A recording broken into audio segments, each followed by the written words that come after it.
Assalamu alaikum wa rahmatullahi wa barakatuhu ‘yan uwa, sunana Muhammad Khamis kuma barkanku zuwa tasha ta MK Voice. A wannan tasha za mu karanta littattafai da dama, za mu sharhi akan al'amura da yawa bisa la'akari da maganganu da wallafe-wallafen masana da malamai da manyan masu tunani a duniya, tare da fassara abubuwan da muke karantawa daidai da yanayinmu a matsayinmu na 'yan Najeriya, a matsayinmu na 'yan Afirka, kuma a matsayinmu na musulmai.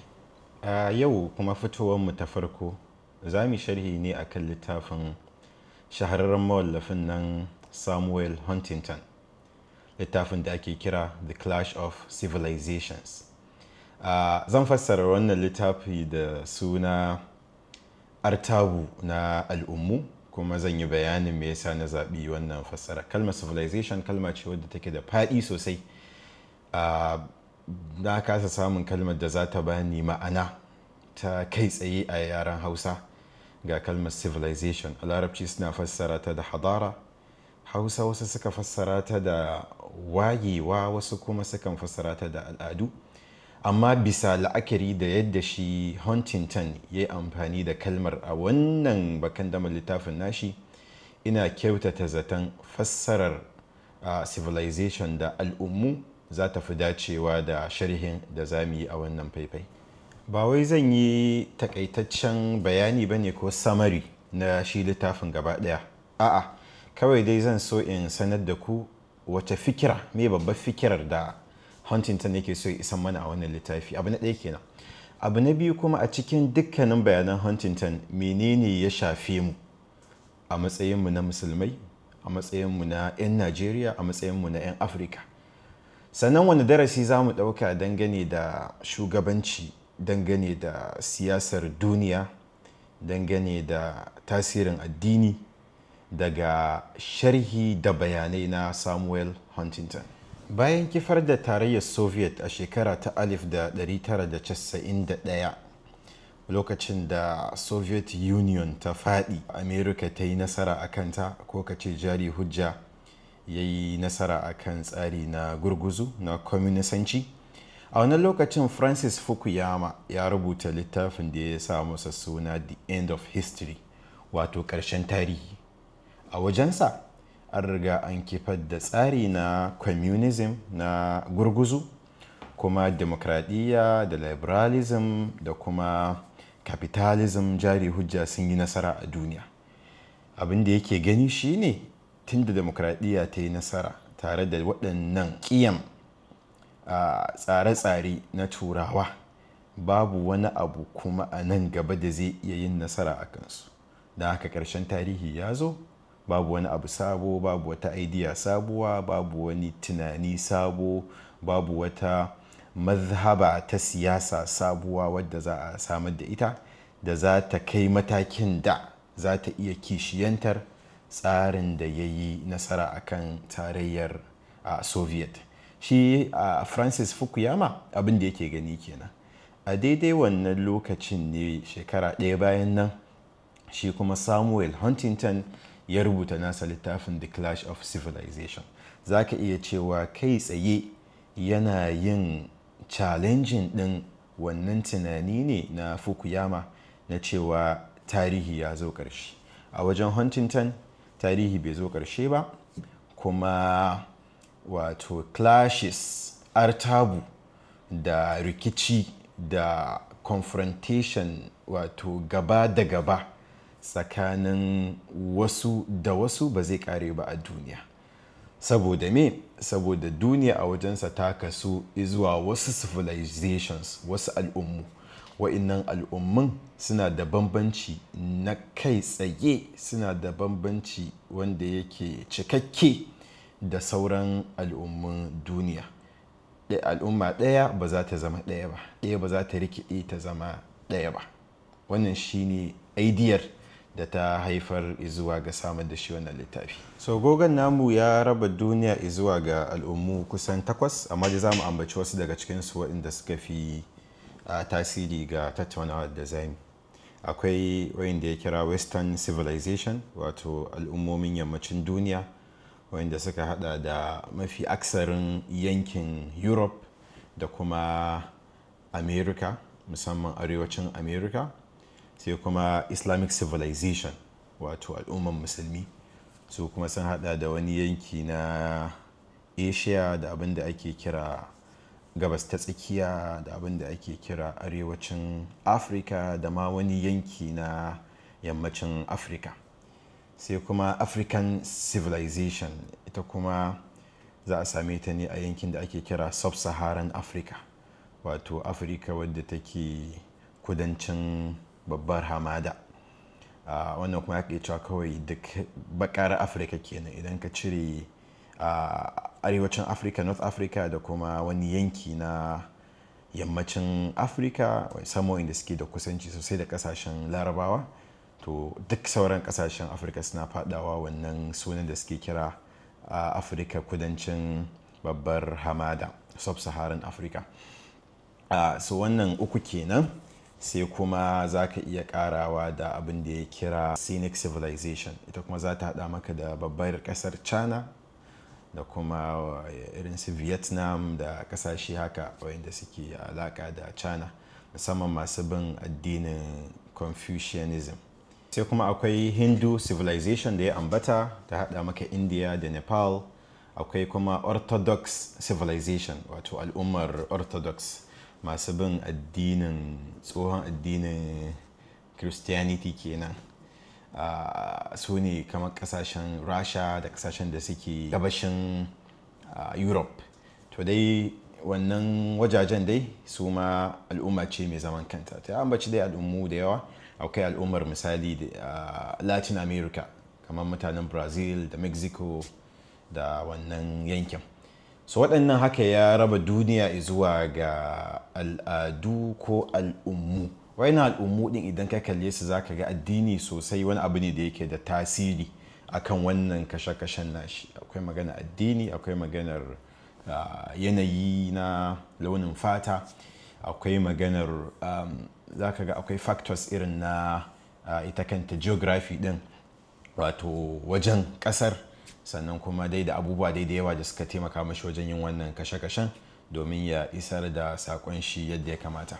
Amma abin da masu mahimmanci amma da ya yi bayani a kai bayan ya kasa duniya zuwa ga waɗannan al'ummu shine magana akan cewa kowace al'umma tana da babbar ƙasa wadda ya kwatanta ita wannan al'ummar da kamar ya zama na iyali ne, extended family haka ya ce, kamar babban iyali ne. So a cikin wannan iyalin akwai babbar yaya wadda take lura da ƙannanta da 'yan uwanta, take kare su, take kuma ba su support da taimako. Haka yayi ba da surar abu.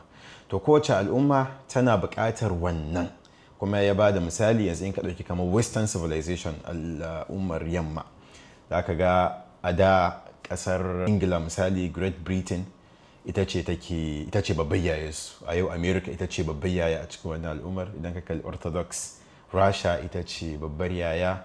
Idan ka kalli Confucian scenic civilization, China ita ce babbar yaya. Idan ka kalli Indian civilization, India ita ce babbar yaya. Haka dai in ka kalla duk za ka dinga ganin kowace al'umma tana da uwar gijiya wadda ita ce take tsayawa tsayin daka wajen bawa sauran ƙananan ƙasashe da suke cikin wannan al'umma suke ƙarƙashin ta kariya. To a dai ne wata magana wadda ta shafe mu sosai, yake cewa babban ƙalubalen al'umma ta Afirka da kuma al'umma ta musulmi shine su dinnan ba su da wata uwar gijiya, ba su da wata babbar yaya, ba su da wata core state, haka yake amfani da shi, core state. Babu wata ƙasa mai ƙarfi ƙwara ɗaya wadda ita ce yau da za a kawo wa wata ƙasar musulmi hari za ta ba ta kariya, ko da za a kawo wa wata ƙasar Afirka hari a ce ga wata uwar gijiyar ƙasa Afirka wadda ta shirya bayar da kariya ga dukkanin ƙasashen Afirka, ko kawo sulhu da maslaha da zaman lafiya ga ƙasashen Afirka ko ƙasashen musulmi. Domin ya nuna mana mahimmancin samun ita wannan uwar gijiya, Huntington ya buga mana misali da abin da ya faru a Bosnia, musamman bayan darewar ƙasar Yugoslavia. a lokacin al'ummu guda uku ne kusan zaka ce sai kai yaƙi. Akwai catholic, akwai orthodox wanda da kristoci ne, sai kuma akwai su bosnians wanda su ne musulmai, wanda kusan zaka iya cewa yaƙin ƙare dangi aka yi wa su bosnians. Sai dai babban abin mamaki a lokacin ƙasar germany ta shiga ta ba wa su wayannan serbs din wanda su ne catholic ta ba su kariya. Rasha a lokacin ta ba wa orthodox din nan kristoci kariya wanda su ne suke wannan masaka din. Amma su musulmai rashin ƙasa guda ɗaya mai ƙarfi ta musulmai babu waɗanda suka ba su kariya, wanda hakan ne yasa aka yi musu kisan ƙare dangi, wanda ƙarshe amerika ce ta shiga domin ta cece su. Haka ne ya ba da misali da yakin sudan a lokacin da ya rubuta ke cewa yaƙi ne wanda ya ƙi ya ƙi cinyewa, kuma babban dalilin hakan shine rashin wata ƙasa mai ƙarfi sawa'un afirka ne, african civilization, al'ummar afirka ko kuma al'ummar musulmai babu. Hakan ne yasa aka bari ana ta wannan yaƙi. Misali ma kaga shi bai ga wanda ake yi yanzu ba, ko wanda ake ganin yanzu ya zo ƙarshe, wanda yana cikin mafiya mamuni in ka bibi abin da majalisar ɗinkin duniya take faɗa dangane da adadin da aka kashe, gidajen da aka rusa, da kuma yunwa da take faruwa a ƙasar sudan. Hakanan in ka kalli rikicin drc din nan da yanzu trump yake ta magana a kai, shi ma da za ka ga wannan maganar dai da huntington yake yi na cewa in dai aka rasa ƙasa uwar gijiya babbar yaya a cikin wata al'umma, to dole ka dinga ganin irin wannan kyakkecewar da irin waɗannan rikice-rikicen waɗanda za su ƙici za su ƙi cinyewa, saboda babu wata wadda interest ɗinta shine ta tsaye da wannan yakin. Duk wata ƙasa ta shigo daga waje, to interest ɗinta ta yiwu ya zama na cewa tsayar da yakin ne, ta yiwu ya zama ba tsayar da yakin ba, don haka ya danganta da ƙarshe menene muradinta. Ba ɗaya yake da kama gida ɗaya aka zauna akan teburi guda ɗaya babbar yaya ta jagoranci wannan zaman domin kawo sulhu ba. Wannan ya yi daidai da wata magana da na saurara kwanan nan ta sakatariya ta majalisar ɗinkin duniya, deputy secretary Amina J. Muhammad, ita ma na ji ta yi wannan maganar kwanan nan. To amma malam huntington, a cikin kasashen musulmai ana maganar ƙasa kusan 50 da kuma adadin musulmai a duniya ana maganar biliyan 2 fi sabilillahi, sai a ce babu ƙasa ko ɗaya wadda ta cancanta ta zama ita ce uwar gijiya, ita ce babbar yaya, ita ce co-state. Huntington ba zai ce haka ba. In maka duba maganganunsa zai ce a tabbas akwai kam kasashen da za su iya zama. Ya ambaci wasu kasashe na musulmai da yake ganin cewa da za su gyara wasu matsaloli, to tabbas za iya zama akan wannan kujerar ta babbar yaya. Ƙasa farko ya fara da ƙasar indonesia. Ya ce ƙasar indonesia ƙasa ce wadda babu ƙasa ta musulmai wadda take da adadin ta na musulmai, ta fi kowace ƙasa girman adadi na musulmai. Abin ne ana buƙatarsa domin ƙasa ta zama babbar ƙasa ko ta zama uwar gijiya, amma kuma ya ce ta yi gefe. Ya kira ta periphery state, ta yi gefe, ba ta zama tana tsakiyar zuciyar duniyar musulunci ba. Da za ka kalli islamic world a map, to za ga indonesia ta yi gefe. Kuma ran wasu daga cikin malaman geografiya na musulunci sai su ce tana duniyar musulunci ta ruwa, ba duniyar musulunci ta tudu ba. Suna raba duniyar musulunci zuwa tudu da ruwa, da ce to wannan duniyar musulunci ta ruwa ce. Duniyar musulunci ta ruwa duk da cewa a bangaren demography suna da girma ta bangaren adadi, amma kuma geography ya sa sun ɗanyi nisa da asalin zuciyar al'ummar musulmi. To wannan shine babban kalubalen da ya ambata akan indonesia, kuma yana maganin ma kamar resources na indonesia shi kan shi tattalin arzikin ba lallai ya kai yayi nauyin da za a ce tana da damar da za ta ɗauki wannan tutar ba. Ƙasa ta biyu da ambata ya ambaci ƙasar egypt. Ya ce tabbas egypt tana da babban abin da za ta iya yin shugabanci saboda shi, wanda shi ne al-azhar. Ya ce al-azhar ta kanta yin aka amfani da ita ba ƙaramin makami ba ne, amma kuma ba ta da tattalin arziki. Ya ce ba kusan nan kuma har yanzu lokacin da yake rubutu kenan yake cewa Egypt ba ta da irada ta siyasa, wato ƙasa ce wadda ana juya ta ne. Ƙasa ta uku ya ce ƙasar Iran, ya ce ƙasa ce tabbas mai ƙarfi kuma tana da ƙarfin zuciya kuma ta shirya. Ya ce amma babban matsalar ta kuma tana bisa mazhabar shi'a, su kuma majority na al'ummar musulmi kusan kaso 90 nasu in ma ba fiye da haka ba sa kan wannan mazhaba ta shi'a. So wannan ya zama na kamar wani katanga tsakaninta da wannan shugabanci. Sai ambaci kasar Pakistan, ya ce kasa ce wadda ta bangaren tsaro military tana da karfi tunda kasa ce da ta mallaki nukiliya, amma kuma babban matsalar ta ya ce rikice-rikicen cikin gida sun yi mata yawa. A ga lokacin da ya rubutun ma ba a fara wannan rikicin da yake faruwa ba yanzu tsakanin wannan prime minister da wanda aka sutale yake dauri ana ta fama a kasar. Ya ce to wannan rikice-rikicen cikin gidan shi babbar matsalar ita Pakistan. Sannan ya ambaci kasar Saudiya, ya ce tabbas kasa ce wadda tana da tattalin arziki mai kyau, sannan kuma ga tanan tana da nauyi ta bangaren addini saboda harabaini da suke cikinta. Ya ce amma babban kalubalen Saudiya ce farko demography, babu population, babu mutane da yawa, adadin 'yan ƙasa ɗan kaɗan ne, sannan kuma har yanzu ƙasa ce ita ma wadda ba ta da irada ta kanta, ƙasa ce wadda ake juya ta. Sai ambaci kuma ƙasa ta ƙarshe ita ce ƙasar Turkiya, ƙasar Turkey. Ya ce ƙasar Turkey ƙasa ce wadda tana da ƙarfi, tana gina tattalin arziki, sannan kuma tana gina wato makamai nata, nan tana da kuma nauyi ta ɓangaren tarihi tunda ta taɓa riƙe kambin khilafa, bal kambin khilafa na ƙarshe ya faɗi ne a hannunta. Ya ce haka wani abu ne mai girma. Ya ce amma babban matsalar Turkey, ya ce shine ta ƙi ta karɓi wannan huwiyar, wato wannan identity, wannan rigar ta musulunci, tana so ta zama baturiyar ƙasa. Ya ce da a ce Turkey za ta koma zuwa ga ainihin identity nata na musulunci, ta sake dawo da wannan identity, ta karɓi wannan rigar ta musuluncin ta yafa, ya ce to tana da potential, tana da damar zama wannan kasar ta uwar gijiya a cikin al'ummar musulmi. To wannan shine dai analysis ɗin da shi Samuel Huntington ya yi.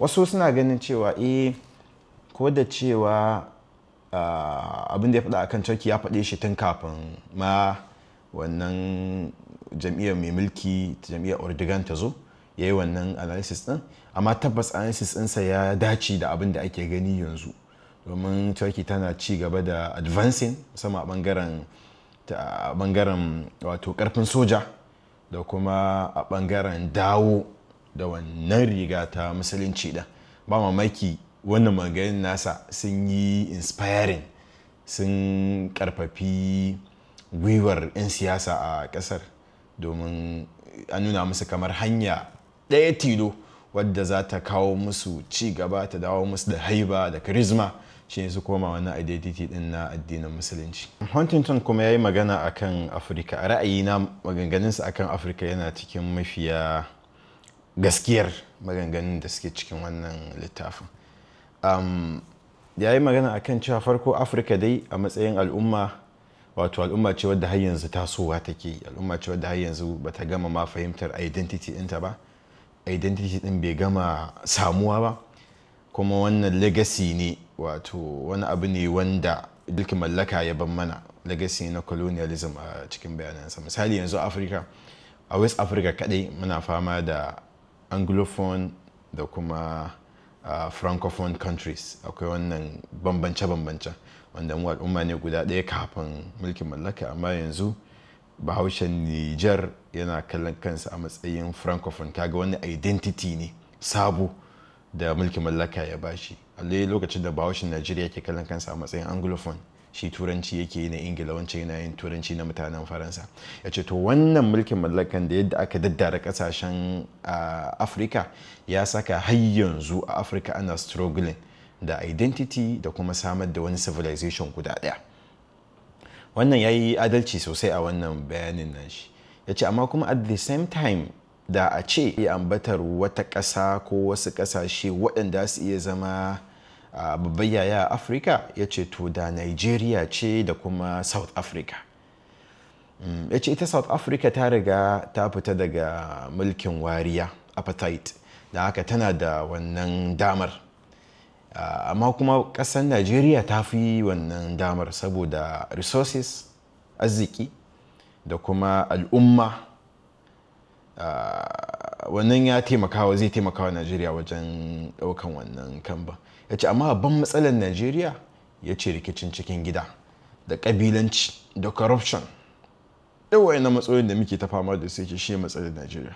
Ya ce 'yan Najeriya za su haɗe kansu, za a samar da unity a Najeriya. One. Second, ya ce da za a samar da governance mai kyau a Najeriya, samar da governance a yaƙi corruption. Ya ce ya tabbas Najeriya ta zama wannan ƙasar a Afirka wadda ita ce za ta zama uwar gida, kuma za ta yi protecting da bayar da support ga ƙasashe da yawa ma na Afirka, hawa inda ba wai a yammacin Afirka suke ba. Ya ce kuma tabbas Najeriya ta yi wannan abu a tarihi. Ya ce ta yi, bai ba da misali ba, amma na tabbata yana nuni ne zuwa ga role ɗin da Najeriya ta yi playing, rawar da Najeriya ta taka akan kawo ƙarshen shi mulkin wariya na South Africa, da ma dai sauran abubuwa da yawa da suka faru a shekarun baya, musamman lokutan mulkin soja da farkon koma zuwa demokradiyya. Kusan Najeriya player ce mai girma, major player ce akan da abin da ya shafi regional politics da ma global politics ana jin Najeriya. Har yayi magana akan cewa ba wai iya ma Najeriya ta zama mai fada a ji a African civilization ba, da a ce za ta magance idan matsalolin a Islamic civilization ma kansa, Najeriya ta zama mai fada a ji. A ƙarshe babban abin da Huntington yake gaya mana shine identity matters. Wato identity abu ne mai muhimmanci. Dole mu san mu suwaye, mu san daga ina muka zo, mu san me za mu iya yi, mu san potential ɗinmu, sannan mu san menene values ɗinmu, kuma ta yaya za a yi mu riƙe wa'innan values ɗin namu, sannan ta yaya za mu samu ci gaba within our own values and within our own civilization. Sunana Muhammad Khamis Ahmad, ina fatan za ka yi liking, za ka yi sharing, sannan za ka yi subscribing a wannan channel ɗin.